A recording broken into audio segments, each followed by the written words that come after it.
another video, and it's so beautiful today. It's sunny. I'm so happy. I'm still in Portugal, by the way. Yeah, as you see, I'm feeling way better since you remember the last time when I had my heartbreak, where I was crying a lot and I felt really bad.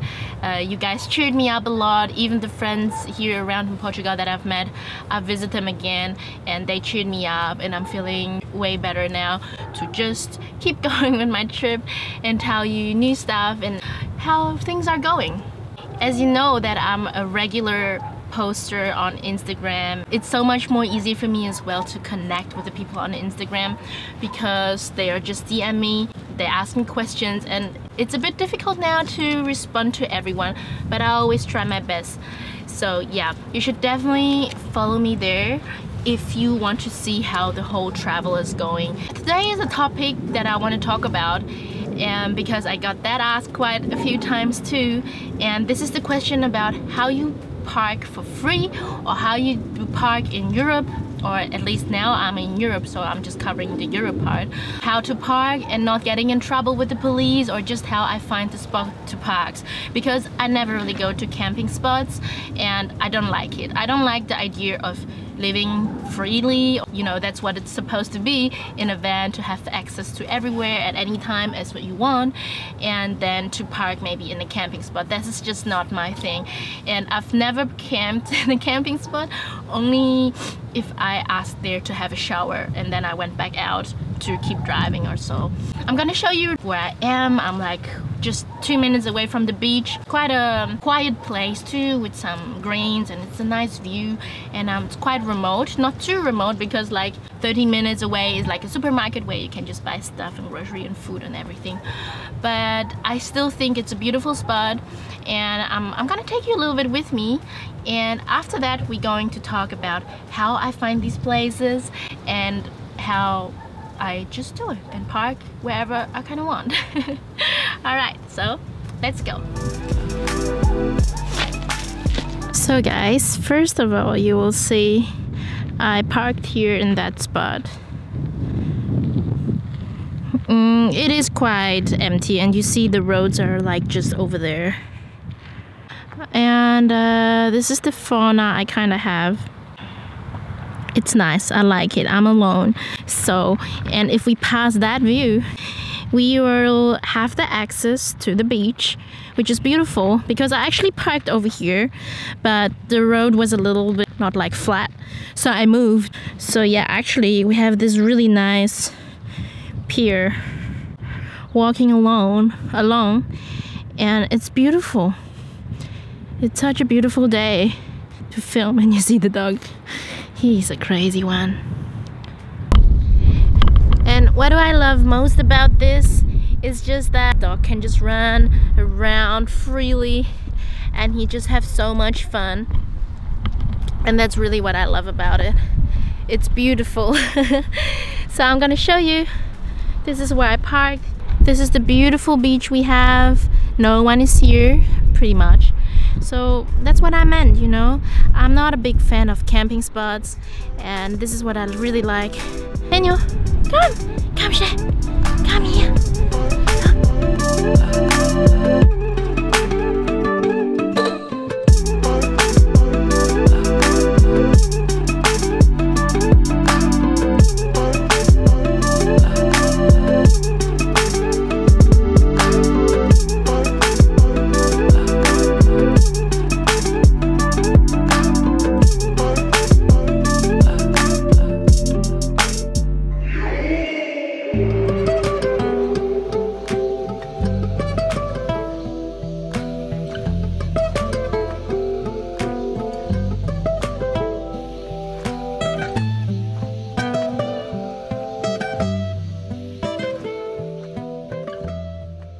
So, how do I find these spots? Well, first of all, I don't know if it works for America, but I know for Europe for sure. There's one app which is so helpful for me.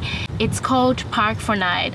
It's a free app, by the way, as well, and I don't get paid or anything. I think a lot of van lifer knows that app that will show you like a lot of spots that are even for the big caravans that you can park for free. This is the Park4Night one, and you just go on the map it will locate you where you are, because I'm right here right now. And let's see, I press on this one and you have like ratings and pictures. Let's click here, and you have the pictures of how it looks like. So as you see here, you have this little icons with water, rubbish. So this app is amazing.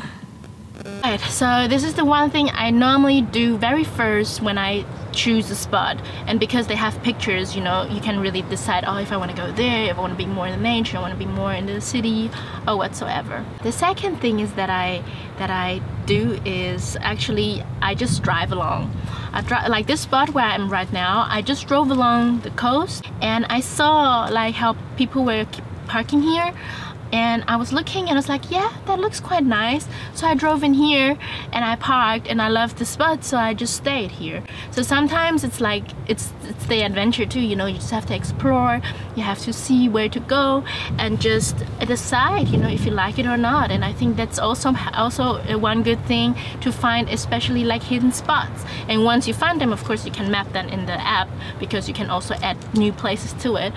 And the third thing I do that helps me out is actually, because I told you I have a lot of contact with locals, even probably more than travelers, and it's just so beautiful because I really get into the core of the country. I have friends now all over the world. Oh, no, not yet, but I will.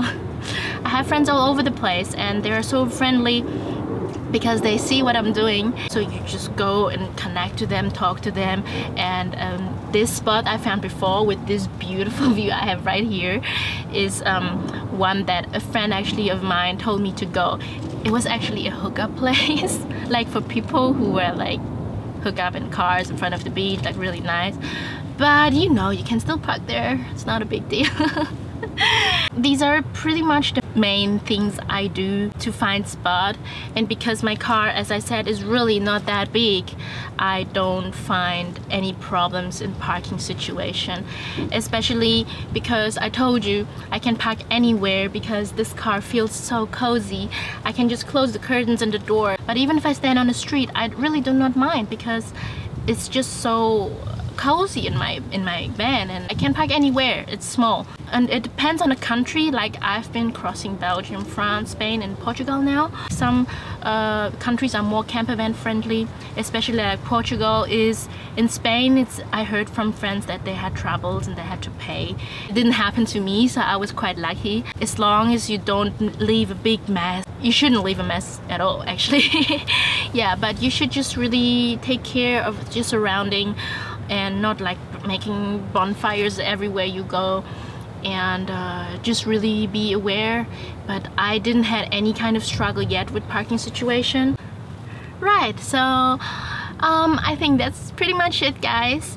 I thank you so much, because as well we hit the 10K, and that's amazing. Like, it's so beautiful how all of the people all around the world just connect with me, and I keep asking you to do that because we're all in the same boat. We're all here to chase our dreams, and don't stop, you know, get inspired and just keep doing what you love, and keep connecting with me, because I love this. I love the community. I love you guys. You support me in so many ways too, and I just want to give things back to you by doing little videos like that and showing you a little bit around. So thank you so much. I really appreciate it from the deepest core of my heart, and I'll see you next time. Bye bye. Okay guys, one last thing before we end this video. Everyone who's following me on Instagram and watching my story regularly, they know already that I make a giveaway that I crochet bikinis, handmade bikinis. And because this is the very start of like earning some extra money, I made several bikinis for you guys. There will be one giveaway for someone. I don't know how I'm gonna do it yet, but you gotta stay tuned, watching my stories, and there's actually a picture of me wearing one. They're really nice. And yeah, there is gonna be a giveaway for the bikinis that I've made, and I'm really excited. So stay tuned, check out my Instagram for more information, and I hope you'll be lucky to win. So see you next time, guys. Thank you so much, and good luck for you.